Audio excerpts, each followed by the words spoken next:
ಶುಕ್ಲಾಂಬರಧರಂ ವಿಷ್ಣುಂ ಶಶಿವರ್ಣಂ ಚತುರ್ಭುಜಂ ಪ್ರಸನ್ನವದನಂ ಧ್ಯಾಯೇತ್ ಸರ್ವವಿಘ್ನೋಪಶಾಂತಯೇ. ಶ್ರೀ ಗುರುಭ್ಯೋ ನಮಃ. ಹರಿ ಓಂ. ಕರ್ಕರಾಶಿಯ ನನ್ನ ಎಲ್ಲ ಯೂಟ್ಯೂಬ್ ಚಾನಲ್ ಸನ್ಮಿತ್ರ ಬಂಧುಗಳಿಗೆ ಶ್ರೀ ಗೌರಿ ಗಣೇಶ ಹಬ್ಬದ ಹಾರ್ದಿಕ ಶುಭಾಶಯಗಳು. ಬಂಧುಗಳೇ, ನಿಮ್ಮ ರಾಶಿಯಲ್ಲೇ ಈಗ ಶುಕ್ರಗ್ರಹ ಇದ್ದು ನಿಮಗೆ ವಿಶೇಷ ಧನಲಾಭ ಇರ್ತದೆ.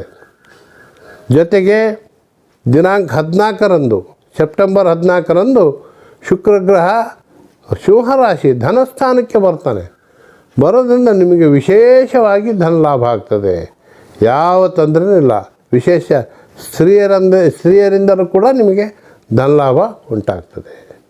ಅದೇ ರೀತಿ ತೃತೀಯ ಸ್ಥಾನ ಅಂದರೆ ಶುಭ ಸ್ಥಾನ.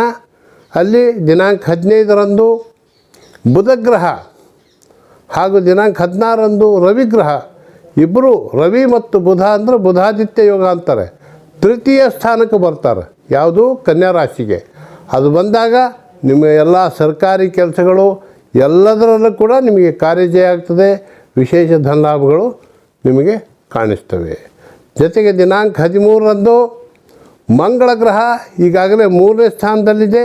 ಚತುರ್ಥ ಸ್ಥಾನ ಚಚ್ಚೌಕ ಅಂದರೆ 4 ಗ್ರಹ, ಮನೆ, ಭೂಮಿ, ಸೈಟು, ವಾಹನಗಳು ಇತ್ಯಾದಿ ಯಾವುದೇ ವಿಚಾರದಲ್ಲಿ ಕೂಡ ನಿಮಗೆ ಮಂಗಳ ಗ್ರಹ ಶುಭಫಲ ಕೊಡ್ತಾರೆ.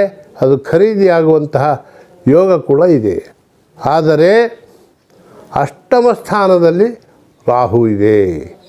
ಅಷ್ಟಮ ಅಂದರೆ ಕುಂಭರಾಶಿಗೆ ನಿಮಗೆ 8ನೇ ಮನೆ ಆಗ್ತದೆ. ಅಷ್ಟಮು ಕಷ್ಟಮು ಅಂತಾರೆ. ರಾಹು ಯಾವತ್ತೂ ಶುಭಫಲಗಳನ್ನು ನೀಡುವುದಿಲ್ಲ. ಶುಭ ಸ್ಥಾನದಲ್ಲಿದ್ದಾಗ ಮಾತ್ರ ನೀಡುತ್ತಾರೆ. ಹೀಗಾಗಿ ಸ್ವಲ್ಪ ಅಶುಭ ಫಲಗಳಿವೆ.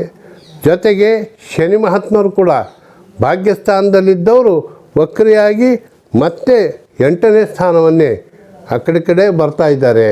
ಹೀಗಾಗಿ ನಿಮಗೆ ಶನಿ ಹಾಗೂ ರಾಹುಕೇತುಗಳ ಒಂದು ಶಾಂತಿ ಮಾಡಿಸ್ರಿ. ನಿಮಗೆ ಎಲ್ಲ ರೀತಿಯಿಂದ ರಾಹು ಮತ್ತು ಶನಿ ಗ್ರಹಗಳು ನಿಮಗೆ ಶುಭ ಫಲಗಳನ್ನು ಕೊಡ್ತಾರೆ.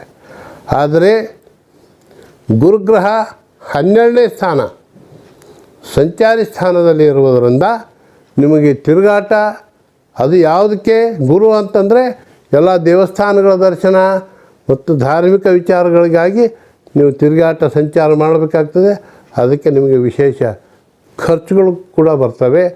ಇನ್ನು ಮುಂದಿನ ಒಂದು ನವೆಂಬರ್ 18ರಂದು ಗುರುಗ್ರಹ ನಿಮ್ಮ ಮನೆಗೆ ಅಂದರೆ ಕರ್ಕರಾಶಿಯ ಉಚ್ಚಸ್ಥಾನಾಧಿಪತಿ ಗುರುಗ್ರಹ, ಆ ಒಂದು ಉಚ್ಚಸ್ಥಾನವು ನಿಮ್ಮ ರಾಶಿಗೆ ಅವರು ಪ್ರವೇಶ ಮಾಡೋದ್ರಿಂದ ನಿಮಗೆ ವಿಶೇಷವಾದ ಒಂದು ಪ್ರಗತಿ ಕೊಡ್ತಾರೆ.